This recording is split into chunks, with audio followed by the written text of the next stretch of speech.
ಎಲ್ಲರಿಗೂ ನಮಸ್ಕಾರ. ಎಲ್ಲರೂ ಹೇಗಿದ್ದೀರಾ? ಹಪ್ಪಳ ಸಂಡಿಗೆ ಆದಮೇಲೆ ನಮ್ಮಮ್ಮ ಮತ್ತು ನಮ್ಮ ಅಕ್ಕ ಶಾವ್ಗೆನೂ ಮಾಡೋಣ ಚೆನ್ನಾಗಿರುತ್ತೆ ಅಂತ ಅಂದರು. ಅದಕ್ಕೆ ನಮ್ಮಮ್ಮ ಮುದ್ದೆ ಮಾಡ್ತಾವ್ರೆ. ಈ ಶಾವ್ಗೆನ ಯಾವ ರೀತಿ ಮಾಡೋದು ಅಂತಂದರೆ, ಹಪ್ಪಳಕ್ಕೆ ಮುದ್ದೆ ಮಾಡ್ಕೊತೀವಲ್ಲ, ಸೇಮ್ ಅದೇ ರೀತಿಯೇ ಮುದ್ದೆ ಮಾಡಿಕೊಂಡು ಶಾವ್ಗೆ ಒತ್ತೋದು ಅಷ್ಟೇ. ನಮಗೆ ನೀವು ಶಾವ್ಗೆ ಒತ್ತೋರಿ ಅಂತ ನಮ್ಮಮ್ಮ ಮುದ್ದೆ ಮಾಡಿಕೊಟ್ಟು ಈ ಕಡೆ ತಿಂಡಿಗೆ ಇಟ್ಕೊಂಡು ಬೆಂಡೆಕಾಯಿ ಹುರ್ಕೋತಾ ಇದ್ದಾರೆ ನಮ್ಮಮ್ಮ ಪಲ್ಯ ಮಾಡೋಕ್ಕೆ. ನಾವು ಕೂಡ ಈ ಕಡೆ ತಿಂಡಿ ಆಗೋಷ್ಟರಲ್ಲಿ ನಾವು ಕೂಡ ಶಾವ್ಗೆ ಒತ್ತಿ ಮುಗ್ಸೋಣ ಅಂದ್ಬಿಟ್ಟು ನಾನು ನಮ್ಮ ಅಕ್ಕ ಸೇರ್ಕೊಂಡು ಶಾವ್ಗೆ ಒತ್ತುತ್ತಾ ಇದ್ದೀವಿ. ಶಾವ್ಗೆ ಒತ್ತಕ್ಕೆ ಒಬ್ಬರೇ ಇದ್ರೆ ಸಾಕು, ಆದರೆ ನಮ್ಮ ಅಕ್ಕಂಗೆ ಈ ಜೊತೆಲಿ ಯಾರಾದರೂ ಇದ್ರೇ ಕೆಲಸ ಆಗೋದು.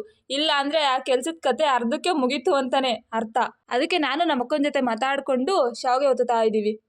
ಇದೇನಿಲ್ಲ, ಸಿಂಪಲ್ಲಾಗಿ ಈ ಥರ ಒತ್ಕೊತಾ ಇದ್ರು, ಅಂದರೆ ರೌಂಡ್ ಒತ್ಕೊತವ್ರೆ ಅಷ್ಟೇ. ಒತ್ಕೊಂಡು ಒಣಗಿಸ್ಕೊಂಡ್ರೆ ಆಯಿತು. ನಾವು ಶಾವ್ಗೆ ಒತ್ತಕ್ಕೆ ಸ್ಟಾರ್ಟ್ ಮಾಡಿದ್ವಿ. ಈ ಕಡೆ ನಮ್ಮಮ್ಮ ಪಲ್ಯನೂ ಕೂಡ ರೆಡಿ ಮಾಡ್ತಾವ್ರೆ. ಅವ್ರು ರೆಡಿ ಮಾಡಲಿ, ಅಷ್ಟರಲ್ಲಿ ನಾವು ಎಲ್ಲ ಒತ್ತಿ ಮುಗಿಸೋಣ ಅಂತೇಳ್ಬಿಟ್ಟು ಒತ್ತುತ್ತಾ ಇದ್ವಿ. ಅಷ್ಟರಲ್ಲಿ ನಮ್ಮಮ್ಮ ಚಪಾತಿ ರೆಡಿ ಆಗಿದೆ ಬರ್ರಿ ತಿಂಡಿ ತಿನ್ನಿರಿ ಅಂತ ಹೇಳಿದ್ರು. ನಾವು ಬಿಡ್ತೀವಾ, ಸಕ್ಕದಾಯಿತು ಬೆಂಡೆಕಾಯಿ ಪಲ್ಯ ಮತ್ತು ಚಪಾತಿ ತಿಂದು ಮುಗಿಸಿ ಒಂದು ನಿದ್ದೆ ಮಾಡೋ ಅಷ್ಟರಲ್ಲಿ ಸಂಜೆ ಕೂಡ ಆಗಿತ್ತು. ನಮ್ಮ ಶಾವ್ಗೆ ಕೂಡ ಒಣಗಿತ್ತು.